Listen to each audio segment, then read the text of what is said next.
नहमदुहु व नुसल्ली अला रसूलिहिल करीम अम्मा बाद बिस्मिल्लाहिर रहमानिर रहीम अस्सलामु अलैकुम व रहमतुल्लाहि व बरकातुहू। माह शाबान की फ़जीलत, शाबान के पहले जुमा की फ़जीलत।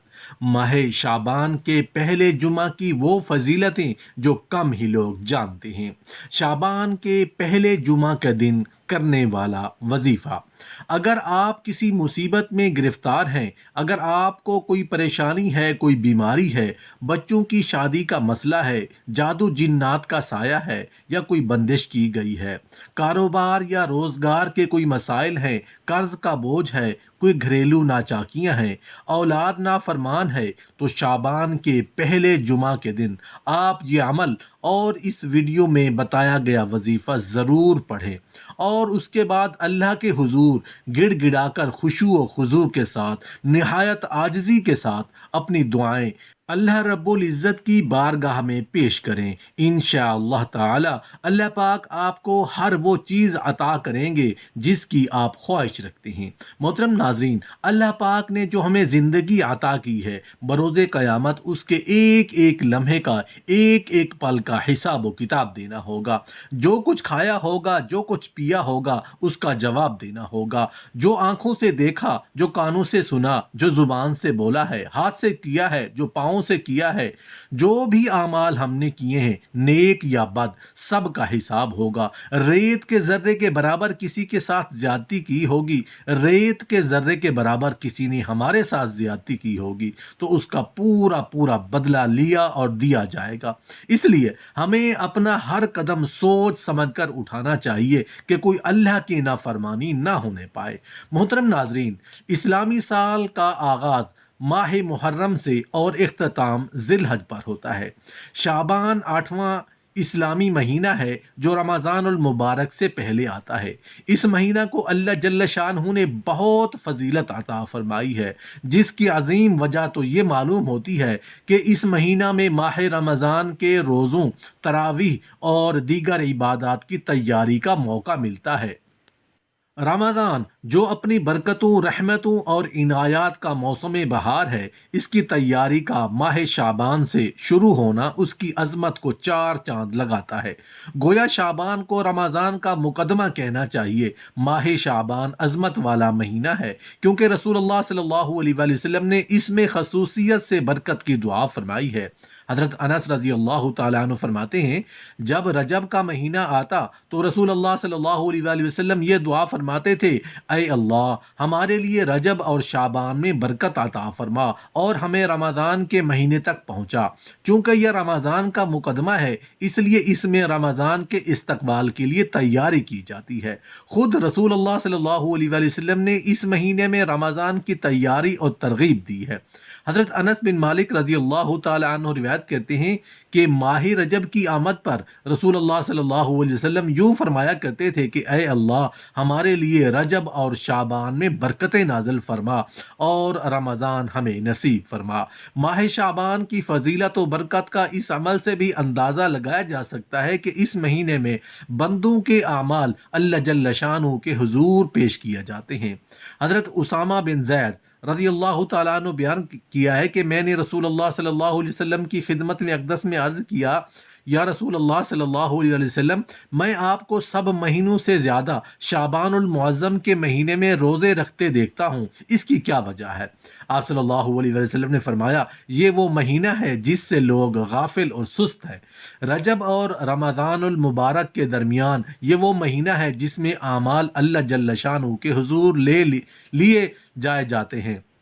लिहाजा मैं चाहता हूँ कि मेरे आमाल इस हाल में उठाए जाएं कि मैं रोज़े से हूँ। मोहतरम नाजरीन, इस महीने के पहले जुमा का एक ख़ास अमल बताने जा रहा हूँ। अगर आप भी किसी मुसीबत में गिरफ़्तार हैं, अगर आपको भी कोई परेशानी है, तो आप ये नवाफिल ज़रूर पढ़ें और इसके बाद अल्लाह के हुजूर गिड़गिड़ा कर खुशू खुजू के साथ, नहायत आजिज़ी के साथ अपनी दुआएं पेश करें। इंशाअल्लाह ताला آپ کو ہر وہ چیز عطا کریں گے جس کی آپ خواہش رکھتے ہیں۔ محترم ناظرین، اس مہینے کی پہلی جمعہ کی شب نماز عشاء کے بعد جو کوئی 4 رکعت نفل نماز اس طرح سے پڑھے کہ ہر رکعت میں سورہ فاتحہ کے بعد 11 مرتبہ سورہ اخلاص پڑھے، اور اس نفل نماز کا ثواب خاتون جنت حضرت فاطمۃ الزہرا رضی اللہ تعالی عنہا کو بخشے تو بفضل باری تعالیٰ اسے جنت میں جگہ عطا ہوگی۔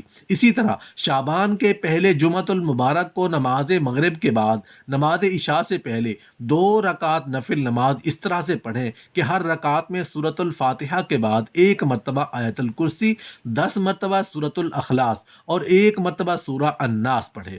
اللہ تعالیٰ اسے ایمان کی سلامتی اور ترقی عطا فرمائیں گے، اور اس کے بعد آپ جو بھی دعا کریں گے انشاءاللہ تعالیٰ آپ کی دعا ضرور قبول ہوگی۔ جس خواہش کے لیے آپ دعا کریں گے وہ خواہش آپ کی انشاءاللہ ضرور پوری ہوگی۔ محترم ناظرین، اس ماہ میں ایک رات ایسی آتی ہے جو کہ بہت ہی برکتوں والی رات ہے، جس کو شب برات کے نام سے یاد کیا جاتا ہے۔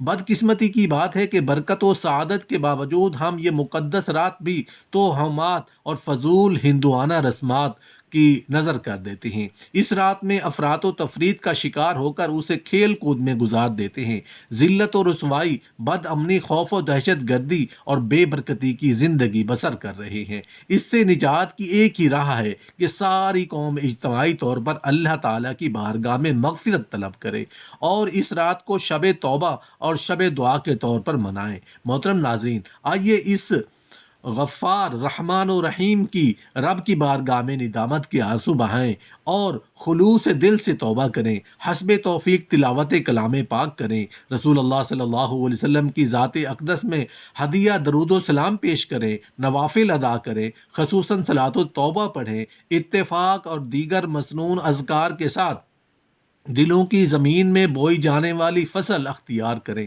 اور پھر اسے آنسوں کی نہروں سے سیراب کریں، تاکہ رمضان المبارک میں معرفت محبت الہی کی کھیتی اچھی طرح نشو و نما پا کر تیار ہو سکے۔